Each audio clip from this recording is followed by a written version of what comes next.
नमस्कार प्यारे बच्चों। तो देखिए अपनी विज्ञान क्लास 10वीं की सीरीज में अपन कल पढ़ चुके थे, उसके आगे आज अध्ययन करते। तो देखते अपन ने कल कहाँ तक पढ़ लिया था, इस चीज़ के बारे में जानते हैं। तो देखो बच्चों, अपन ने पढ़ लिया था हीट एंड ट्रायल विधि। हीट एंड ट्रायल विधि के माध्यम से अपने समीकरण संतुलित करना सीखा था। समीकरण संतुलित करने में मैं तुम्हें एक और चीज़ बताई थी।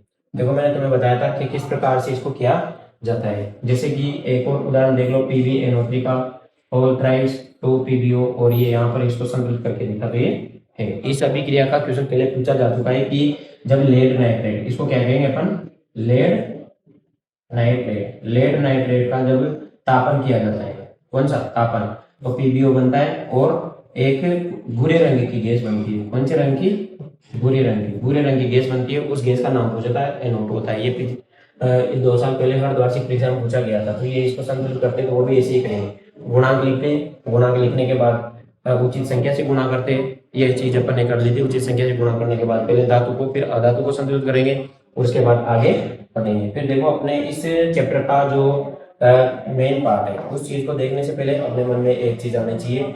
देखो मैं तुम्हें अभिक्रिया को दिशा के आधार पर बता देता हूँ। पहले अभिक्रिया को दिशा या उत्पाद के पुनः अभिकारकों में बदलने की क्षमता या समव्यवस्था के आधार पर दो भागों में बांटा गया है। कौन कौन सी? उष्मा के, अब देखो इसमें उत्क्रमणीय और अनुत्क्रमणीय जो अभिक्रिया होती है, देखो इसमें अब ये डिसाइड करेंगे कि अभिक्रिया एक दिशा में होगी या दोनों दिशाओं में होगी। एक दिशा में होगी तो उसे क्या कहेंगे, दोनों दिशाओं में होगी तो उसे क्या कहेंगे। तो देखो एक दिशा में जो अभिक्रिया होती है उसे कहते हैं अनुत्क्रमणीय अभिक्रिया, और दोनों दिशाओं में होने वाली अभिक्रिया को क्या कहते हैं, उत्क्रमणीय अभिक्रिया। तो देखो इसका आधार इनमें अपन तुलना करके देख लेते हैं। दिशा दोनों तरफ होती है उत्क्रमणीय की, ये कभी भी पूर्ण नहीं होती, और ये बंद पात्र में होती है। बंद पात्र का मतलब है थर्मस वगैरह होती है। थर्मो जो अपन उष्मागतिकी पढ़ते हैं ना, उसमें सबसे ज्यादा काम आती है। इस चीज को ध्यान रखना, उष्मा का आदान प्रदान इसमें नहीं होगा। इसके बाद में देखते हैं अपन अनुत्क्रमणीय अभिक्रिया। अनुत्क्रमणीय अभिक्रिया केवल एक दिशा में संपन्न होती है, ये पूर्ण हो जाती है, खुले पात्र में संपन्न हो सकती है, और इसमें उष्मा का आदान प्रदान भी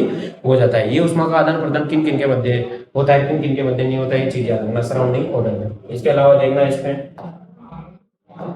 इसके बाद में अब जानेंगे अपन अभिक्रियाओं के प्रकार। अभिक्रियाओं के प्रकार में सबसे मेन चीज है, देखो अभिक्रियाओं के कितने प्रकार होते हैं। तो अभिक्रियाओं के प्रकार जानेंगे, जैसे कि रासायनिक जो अभिक्रिया है जो तुम्हारे 10th क्लास में दी गई, ये अभिक्रिया है तुम्हारे, इस चीज को अच्छे से समझना। तो देखो रासायनिक अभिक्रिया निम्न प्रकार की होती है। पहली अभिक्रिया पढ़ेंगे संयोजन, जिसी का दूसरा नाम है इंग्लिश में कॉम्बिनेशन कहते हैं, और संश्लेषण या योग अभिक्रिया भी इसे कहा जाता है। दूसरी है वियोजन अभिक्रिया, या इसी को कहा जाता है अपघटन अभिक्रिया। इसको डिसोसिएशन रिएक्शन भी इसको बोला जाता है। इसके बाद में विस्थापन, द्विविस्थापन, अपचयन या हाइड्रोजनीकरण, ऑक्सीकरण या उपचयन या अपोक्षयन, और इसके बाद में आगे देखते हैं कि इसी अभिक्रिया उष्मा सेपी और उष्मा शोषी, सारी चीजें ठीक है। इसके बाद में देखो जो अपने संयोजन है उसको पढ़ लिया अपन ने। वियोजन अभिक्रिया के कितने प्रकार होते हैं? 3 प्रकार। तो उसमें या तापीय उपस्थिति होता है, तो उसमें तापीय वियोजन, विद्युतीय वियोजन, प्रकाशीय वियोजन। इस प्रकार द्विविस्थापन अभिक्रिया भी 2 प्रकार की होती है, उदासीनीकरण और अवक्षेपण। इसी प्रकार उष्मा के आधार पर उष्मा शोषी और उष्मा सेपी, एक एक करके इन अभिक्रियाओं को अच्छे से जानेंगे। ये सारा का सारा तुम्हारे है, इसका स्क्रीनशॉट ले सकते हो तुम अच्छे से, ठीक। अब देखो आगे इसको एक एक करके पढ़ेंगे, एक एक करके जानते हैं। तो देखो आगे पहली अभिक्रिया है अपने पास संयोजन अभिक्रिया, ठीक है। इसको जानेंगे अपन नेक्स्ट वीडियो में। धन्यवाद, बाय बाय, टेक केयर।